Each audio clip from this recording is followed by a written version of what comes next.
Salut tout le monde, j'espère que vous allez bien. On se retrouve aujourd'hui pour vous faire un petit vlog de grossesse, pour papoter un petit peu sur ma grossesse. Donc ça va pas être une vidéo très glam, donc bref, si ça vous intéresse pas, vous pouvez toujours cliquer sur la petite croix juste ici. Donc voilà, donc par quoi commencer? Je sais pas trop en fait. Je voulais surtout vous parler des premiers symptômes et des choses comme ça parce que peut-être que ça peut aider les filles, ça peut peut-être vous être utile de savoir un petit peu au début comment ça se passe. Donc aujourd'hui je vous parle un petit peu de mon premier trimestre. Donc j'ai terminé mon premier trimestre. Aujourd'hui donc à l'heure où je vous filme cette petite vidéo, je suis à ma 15e semaine, donc 17 semaines aménorrhées. Donc j'ai bien entamé le 4e mois, donc je peux vous parler pleinement de mon premier trimestre. Donc au niveau des symptômes, le premier symptôme qui m'a un petit peu alertée, c'est vraiment une douleur au sein.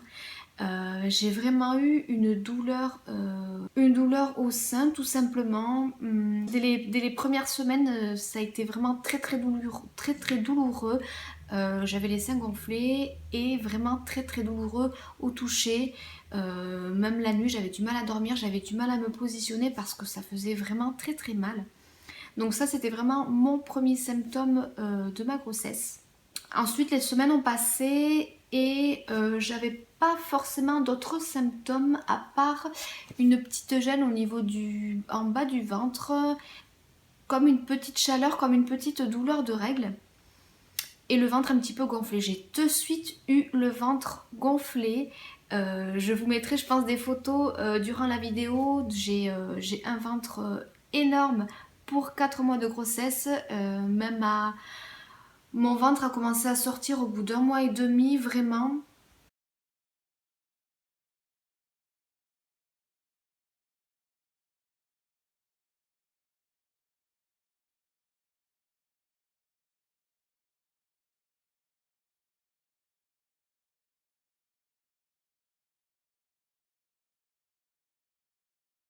Alors je suis une personne au niveau morphologie qui n'a pas forcément de ventre. Voilà, j'ai des fesses, des cuisses, des hanches, tout ce qu'il faut. Mais par contre au niveau du ventre, je suis quelqu'un qui n'a pas forcément de ventre. Du coup, je sais pas si c'est pour ça que c'est sorti très vite, mais en tout cas, oui, c'est sorti très vite. Donc au bout d'1 mois et demi, j'avais déjà un petit bidon tout gonflé. Donc pour le cacher, ça a été un petit peu compliqué. Au niveau des premières semaines, c'est à peu près tout. Sinon, j'ai eu d'énormes changements d'humeur. Alors, je suis quelqu'un qui est assez difficile à vivre. J'ai un bon caractère bien trempé. Mais alors là, c'était quand même incroyable. J'avais vraiment... tout allait bien et puis au bout de 5 minutes, tout allait mal. Au niveau des émotions aussi, c'était assez intense et ça l'est toujours. C'est-à-dire que durant les premières semaines et même durant tout le trimestre, je pleure tout le temps. Je pleure mais pour rien. Enfin, je me souviens au début, dans les premières semaines de grossesse, mais je pleurais toute seule, mais dans ma voiture quoi. Enfin, vraiment pour rien. Et même encore aujourd'hui, quand je regarde un film ou je peux regarder une pub, et je vais pleurer quoi. On est vraiment, à force, on est chiant. Donc ça, c'était vraiment pour mes symptômes, voilà, qui n'étaient pas forcément difficiles à vivre. En général, j'ai quand même eu un premier trimestre. Qui s'est quand même hyper bien passé. Je n'ai pas eu de vertige, je n'ai jamais fait de malaise, j'ai jamais eu de grosses douleurs au niveau du ventre. Vraiment rien, ça s'est vraiment très bien passé. Par contre, la seule chose où vraiment le plus dur de cette grossesse, enfin disons sur le premier trimestre, ça a été les nausées. Donc les nausées, c'est vraiment quelque chose qui a été très difficile à vivre depuis les toutes premières semaines. C'est-à-dire que depuis les toutes premières semaines jusqu'à la fin du 3e mois, voire le début du 4e mois, j'ai eu des nausées, des énormes nausées toute la journée. Donc ça a été un petit peu compliqué à gérer, surtout au travail. Je me suis pas arrêtée de travailler hein, parce que j'allais très très bien. Mais les nausées, ça a été vraiment très compliqué. Ça a été vraiment très très très compliqué. Donc c'était le matin, c'était toute la journée, c'était le soir, c'était la nuit. Enfin, c'était vraiment vraiment assez difficile à vivre. Je n'ai jamais vomi. Parce que ça, c'est quelque chose que je ne peux pas. Oui, je sais, vous allez me dire, non mais n'importe quoi, c'est n'importe quoi, mais je ne peux pas. Vomir, je ne peux pas. Bref. Donc je n'ai jamais vomi. Par contre, ouais, les nausées, ça a été vraiment, vraiment très difficile. En fait, pour calmer les nausées, il fallait que je mange. Donc à chaque fois que je mangeais, ça me calmait les nausées. Pourtant, c'est le contraire. Enfin, je connais beaucoup de mamans qui au contraire la nourriture le dégoûte ou des choses comme ça, mais moi c'était le contraire. Si je mangeais pas pendant 3 heures, j'avais envie de vomir, mais c'était une horreur. Donc voilà, donc il fallait que je mange très régulièrement. Ça a été compliqué parce que du coup moi, je suis très gourmande, donc je n'avais pas forcément envie de manger des choses équilibrées. Donc le plus difficile pour moi, ça a été vraiment les nausées. Après, tout ce qui est envie de quelque chose, non. J'ai pas forcément eu des envies soudaines de fraises, de bonbons, de chocolat, de choses comme ça. J'ai pas eu d'envie particulière. Par contre, je sais pas si c'est une envie ou un besoin, mais il fallait que je mange des choses qui me tiennent à l'estomac. C'est-à-dire que quand j'avais faim ou quand j'avais des nausées, il fallait vraiment que je mange quelque chose de lourd. C'est même pas une envie, c'était un besoin. J'avais besoin de manger quelque chose de lourd. Tout ce qui était léger, fruits, crudités, ça ne passait pas. Il fallait que je mange quelque chose qui me tienne au corps. Il fallait que je mange des lasagnes, des choses comme ça par exemple. Donc niveau alimentation, c'était un petit peu compliqué. Quoi vous dire d'autre? Je ne suis pas immunisée contre la toxo.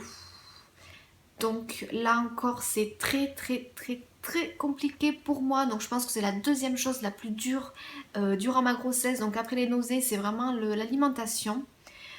Parce que pour celles qui me connaissent, je suis vraiment quelqu'un de très très gourmande. Et du coup, vu que je ne suis pas immunisée contre la toxo, je ne peux pas manger tout ce que j'aime manger. C'est-à-dire que je ne peux pas manger de charcuterie, de pâté, de sushi, de poisson, de viande crue ou marinée, toutes ces choses-là, de foie gras. Donc je pense qu'à Noël ça va être un petit peu compliqué parce que du coup c'est toutes ces bonnes choses qu'on mange nous ici dans ma région. Enfin, c'est du pâté, c'est du saucisson, enfin voilà. Donc ça encore une fois c'est assez compliqué à gérer. Donc voilà, donc j'essaye de trouver des substituts, mais bon, si vous avez des conseils à me donner pour trouver un substitut de foie gras ou de pâté ou de saucisson pour les fêtes, je suis preneuse. Donc ça c'était pour tout ce qui est envie, voilà, pas forcément de grosses envies. Voilà, hein. Donc un trimestre assez calme, pas forcément d'énormes symptômes, mais vraiment des douleurs au sein, des énormes nausées par contre. D'ailleurs pour toutes celles que ça intéresse, toutes les futures mamans, j'ai testé du coup pendant mes premières semaines de grossesse, donc là où j'avais vraiment les plus grosses nausées. Je sais pas si je vous l'ai dit, mais les nausées ça a quand même duré quasiment les 3 mois, enfin bien 2 mois et demi. J'ai testé des gélules au gingembre, donc c'est de la marque Maternov. Je vous mettrai tous les liens en barre d'infos si ça vous intéresse parce que je pense que ça m'a vraiment vraiment calmé les nausées. Ce sont des gélules de gingembre, donc c'est naturel, ça se vend en parapharmacie, en pharmacie. Désolée, on a été coupé. Donc du coup, je vous mettrai en barre d'infos tous les liens pour ces petites gélules donc de la marque Maternov au gingembre. Donc c'est quelque chose qui m'a vraiment vraiment très très bien soulagée. Donc n'hésitez pas si vous aussi vous avez des nausées. Je sais que de manger un petit peu de temps en temps, en fait, ça aide vraiment beaucoup. Il ne faut pas laisser l'estomac vide. Alors je sais que c'est très très compliqué parce que parfois on peut avoir un dégoût de nourriture, mais moi en tout cas c'est ce qui m'a sauvée. C'était de bouffer. Voilà, voilà. Quoi vous dire d'autre? Un petit point sur le poids également, puisque du coup j'ai dû faire vraiment très attention à ce que je mangeais, puisque j'avais envie de manger vraiment de choses assez caloriques et pas très équilibrées. Donc pour les 3 premiers mois de grossesse, donc j'ai eu d'énormes nausées au début, ça ne m'a pas fait perdre de poids puisque du coup j'essayais de manger régulièrement. J'ai pris au total 3 kilos. Voilà. Donc, donc il faut savoir que j'ai pas une morphologie hyper mince, donc j'ai quand même quelques rondeurs.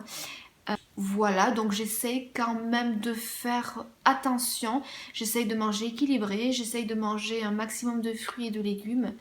Après, c'est un petit peu compliqué pour moi puisque je ne mange pas de viande et que je ne bois pas de lait. Voilà. Donc j'essaie de trouver des substituts, j'essaie de manger le plus possible de yaourt, de fromage, ce que je peux. Mais pour tout ce qui est viande, c'est un petit peu compliqué. Voilà. N'hésitez pas à me dire en commentaire si vous avez des questions, si je peux aider quelques-unes d'entre vous, ça sera avec plaisir. N'hésitez pas à me dire également en commentaire si ça vous intéresse que je vous tourne des petits vlogs de temps en temps, puisque là je suis en vacances, donc j'aurai peut-être le temps de vous filmer un petit peu plus de vidéos, donc n'hésitez pas à me dire en commentaire, voilà, si des petits vlogs, si ça vous intéresse tout simplement, que je vous emmène avec moi, voilà. En attendant une prochaine vidéo, je vous fais d'énormes bisous et je vous dis à très vite, bye.